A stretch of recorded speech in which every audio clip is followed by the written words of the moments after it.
Hey guys, so I decided that I wanted to do another book video that I actually came up with on my own. So I started reading After because one of my favorite booktubers, Lovely Like Laura, always talked about it on her channel, and I finally got intrigued, especially with the movie just being made and going to be coming out next year.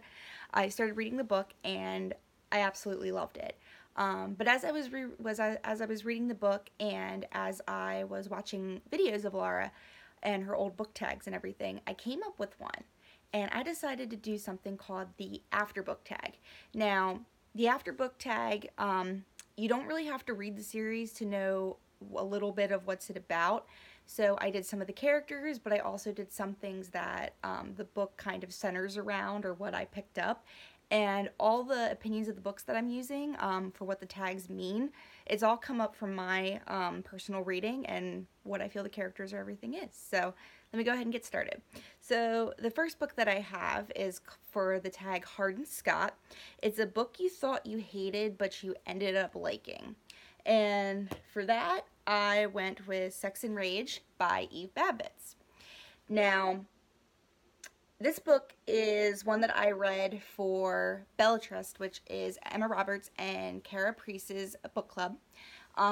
They've been around for a year now, and I've been there since they first opened up. And what I love about that book club is we read a lot of books that you wouldn't pick out yourself, or maybe it's a topic that you wouldn't have thought of.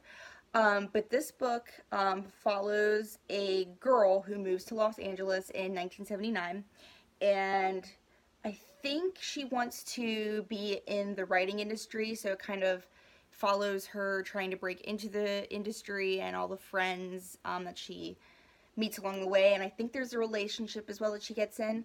I just remember like hearing it and I was just like, I don't know if I'm gonna like it. And then I just kind of sat down and read it, and I absolutely loved it. So this is one of my favorites. So it's Sex and Rage by Eve Babbitt's. Next book that I have is labeled Tessa Young, and that a book that made you want to know more. And that could be like you read an additional book on top of it, or you studied the topic. Can be nonfiction or fiction. And for that, I am going to go with Devil's Knot by Mara Levert. Now, if you don't know what Devil's Knot is about, it is a nonfiction book. It is a true crime book, and it follows the West Memphis 3 case. Now, the West Memphis 3 case was one day a bunch of little boys went missing. There was 3 of them, 6. They were all, I think they were like 5 or 6 years old. They find the bodies, and the police somehow end up finding who did it based on clues that they said they found. And this pretty much, for me, really opened my eyes to how corrupted sometimes our government can be, especially with the proof that they said they found. And it's like, it's not even based on what was going on and from the confession tapes and everything. So if you really liked Making a Murderer, this kind of follows in the same vein. But ever since I read this book and I started studying the topic, I was just outraged. So I have a lot of books. I also have a couple books by Damien, who is one of the boys. I think it's him in the center right there. But Damien Eccles, he has a couple of books that he wrote, one of them being about his experience with prison, and then the other one he wrote with his wife, who at the time when they did all the letters and everything, they were dating. So that's kind of like showing their love story and how they dealt with him being wrongly convicted, and showing their process of never giving up to get their conviction overturned. So Devil's Knot is definitely a good one if you're a true crime story fan, or you just want to read something new. So I suggest this one. So my next book is Landon Young, and that is a book that will always be there for you. And for that, I am going with one of my favorite authors in the world, Janet Fitch, and her newest book that came out, which is called The Revolution of Morena M. Now, this book follows a girl named Morena in 19th century Russia. She is an aspiring girl who wants to become a writer, and she gets pretty known through the writing world. She gets a book published when she's younger. She also ends up going into like the poetry scene. And it kind of follows her from 16 years old, I think, up to, I want to say the ending, she was like in her 20s. So it follows a couple of years, but you see her going through like her first love and This is during, I think, one of the first Russian revolutions, and you just see her kind of becoming this different woman and this different girl than what she grew up as. So you see her go through a lot of hard things, and it ends on a cliffhanger. And I did find out that through the book jacket that Janet Fitch is writing on another book that goes in the series. So I'm super excited, especially, like I said, there was a cliffhanger, and I was like, oh my god. So it is a pretty thick book, so I don't know if you're someone that likes thick books, but I definitely suggest Janet Fitch. She is one of my favorite writers. And this book was great. Like, you don't have to, like, know a lot about the Russian Revolution to kind of, like, connect to the characters. And, yeah, so this is a book that I always know if I need something to dive into or I get a little bit lost, this is a book that I can depend on. So, I love it. The next book that I have is for Noah, and that is a book that was just too good for you. And what that means, that can be, like, a book that you just can't get over, or a book that just really made an impact on you. And for that, I'm going to go with Blood, Ink, and Fire, and that is by Ashley Mansour. Now, this one I got in a book subscription box, and if you know the actor Alex Pettyfer, he actually has a publishing company. Now, they only did the one book, and I don't know if there's other books that have came out since this, but it is such a good book. But yeah, I got it signed both by Alex Pettyfer, which he is right there in the blue, and then I got it signed by Ashley Mansour, who is in the black there. So Blood, Ink, and Fire is set in like a dystopian future where literature does not exist. It is illegal to read. You cannot own any book. You can't have newspaper. All of their news and what they learn comes through their, like, a media. It's kind of like a news channel that they get, and they learn everything through that, and that's how they do their schooling and everything. And it follows a girl named Noah Hartley, and she has the gift to decipher these words and understand the meanings. And she ends up finding out that I think it's something here, Ledger, yes. She ends up meeting a boy named Ledger, and it's kind of like a cute little romance, but at the same time, it's got that dystopian, but it is so good. It really made an impact on me of how reading can mean so much to people, and I can't imagine my life not being able to read or know what a word means and what it looks like, and this is definitely a good book. I do know that there is a sequel coming out for this, so I'm super excited to get this. The sequel and just start reading it. So yeah, definitely I suggest this Blood, Ink, and Fire. It is definitely a good book. You cannot go wrong with that one. So the next book that I have is Steph Jones, and that is a book you judged but ended up liking or loving. So for that, I'm going to do The Ghost Notebooks by Ben Dolnick. Now this was another Bellatrix pick that we had. I think this was last October's pick that we did for Halloween because it had like a spooky kind of vibe. I don't remember when we read it, but I feel like it was the October. So this follows a couple who moves into a house that's a museum after the girl in the relationship gets the job there. She ends up going missing one day, and the boyfriend has to figure out where she went and why she disappeared. There isn't a lot of spoilers in it, so I don't really want to ruin it. But I remember looking at the cover, and I wasn't really into the cover, and I was just like, I don't know. But then I started reading it, and I really ended up liking it. It is a good book. It's one of those ones I feel like I'm going to read again. But yeah, it is just a really fun read, so if you like any kind of like ghost stories or any of those like thriller or mystery novels, this would be a good one. Or if you're trying to get into the genre, I would feel like it kind of would be a nice starter one, especially with it being a Bellatrix pick. So yeah, definitely. So Ghost Notebooks is definitely Noah. Steph. So the next one that I have is Zed Evans, and that is a book that intimidates you but has a heart of gold.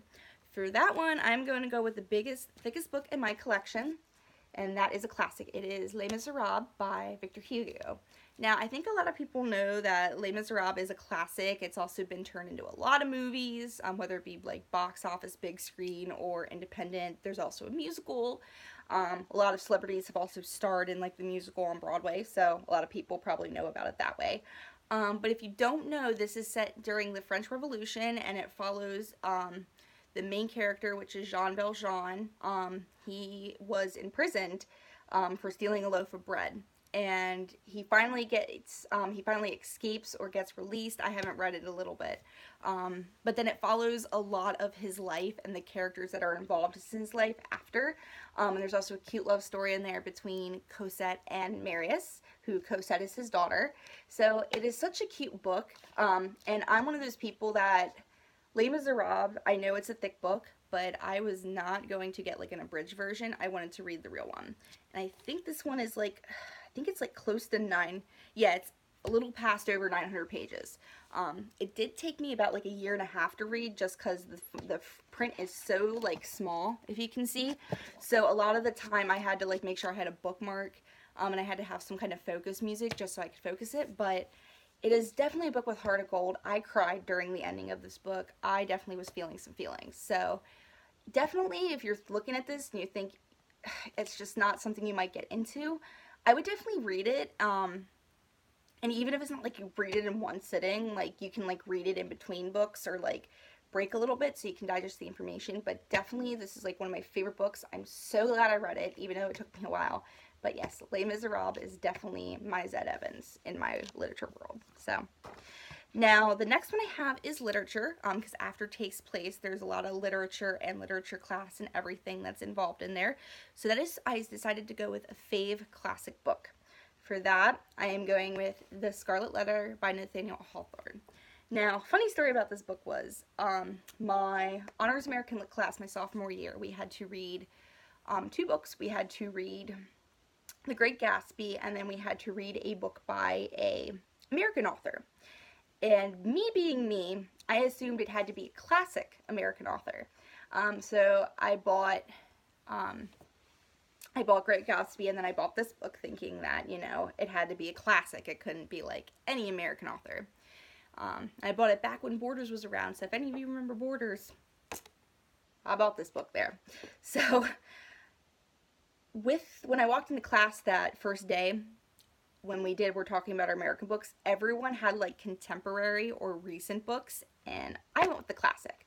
But what was awesome was that when we went over this in my class, I already knew what it was about. I already knew what was going on. But I still joined in, like reading it with the class and reading parts over in my book and everything. It was a great refresher. If you don't know what the Scarlet Letter is, it is about a woman named Hester Prynne. It is during the Puritan time in New England, and she ends up being guilty of adultery with one of the characters in the book, who is also the preacher, but she will not name names as to who it is. She also ends up bearing a baby because of the adultery. So she ends up walking around town having a little scarlet A right on her clothes so everyone knows that she was an adulterer. And it also follows the struggle of the preacher and the priest, or whatever he is in the religion, as he struggles to kind of figure out, does he want to ruin his reputation? And he also wants to try to, like, he really does love Hester and he really wants to be with her. But it's a lot of fun. I really love this book, and I just remember like sitting there, like my heart just kind of like breaking for both of the characters that were in here and just everything they've been through. So definitely The Scarlet Letter, one of my favorite classics, definitely something that I will go back to. And I actually haven't read it since, and I definitely think this is going to be coming into play soon to read, so I'm excited. Now, some of you may know Hardin has an infinity tattoo, and there's also like a little infinity design on the books, so definitely that takes into play. And that is a book that you will read forever. For that, we're going with another classic of Janet Fitch's. This was her first book, White Oleander. As you can see, it was one of Oprah's Books Club's pick. This follows a girl named, excuse me, my mouth is like getting all weird. But this follows a girl named Astrid. When she starts out in the book, I think she's like 13 or 14. Her mother is this famous artist. She's very known in the art world, and she just has these weird different interpretations with her work. But her mother ends up getting arrested for murder and put on trial, and Astrid has to end up going through different foster homes, so you see different situations that she's been in. What actually happened was I watched the movie and I loved the movie so much, but the book does not cover a lot of the homes that they do that were in the book in the movie. They only did like 3 out of like I want to say there's like 6 or 7 situations she's been in, but it was such a good book. I loved it. I know I probably read it too young, because I want to say I was like 13 or 14 when I finally picked up the book, but it is just so good. But it follows her time through the years. It also kind of shows you the struggle that she has as she grows up with dealing with her mother and trying to figure out why her mother did what she did. And she also learns that her mother is just not this perfect being that she thought she was. So definitely this is a book that I will keep rereading, and I will always recommend to anybody who's looking for a good read. So like Oleander by Jenna Fish. Best book ever. Now, the last book that I have here is WCU, which is the college that After takes place in, and that is a book set in a college. And the first one that I thought of while I was reading and thinking of the tag was The Incendiaries by R.O. Kwon. Now, this is another Bellatrix book that we have done for our group. I think it was August's book pick. So this follows 2 different people. It's Phoebe and Will, and they meet and they fall in love and they have a relationship, but Phoebe ends up getting involved in a cult, and a couple things happen to the point where Will has to find out why she's involved with this cult, why she feels so strongly about it, what has changed her. And this is a book that I really was intrigued. I read the premises and I already had it on my Goodreads. So when I found out we were doing for the book club, I was super excited. And it was definitely a good read, and it was pretty fast. I went through it like a day and a half, 2 days. But I definitely love this because it takes mostly place on the college that they've been at. And I think it follows like over the years too. I want to say it's like 3 years or something like that, but it follows over the years of her being in this cult. So it is definitely one of my favorites. Definitely a book that I think I'm going to read again, and it just kind of left a mark on me about what cults can do and how powerful they can be to people. And it's also kind of showed me like how my actions can affect people. So I really love this book, The Incendiaries. Definitely give it a shot. So the last part of my tag is just to tag anybody, and I really don't know anyone. I know that tags are probably not really popular on BookTube anymore, but I wanted to put in there that anyone who's watching the video that feels like they're a big After fan and would love to do this tag, they can do that too. But yeah, and if you do decide you want to do the tag, just let me know, and you can share it with me on my Twitter, which is at ILNJ4Eva, and I also have my Instagram, which is MenagGirl51. So you can definitely share that with me, or just link me in your video. So, alright guys, I know this video is a little long. I tend to like ramble on, but hopefully you guys enjoyed the tag, and I will talk to you all later. Bye!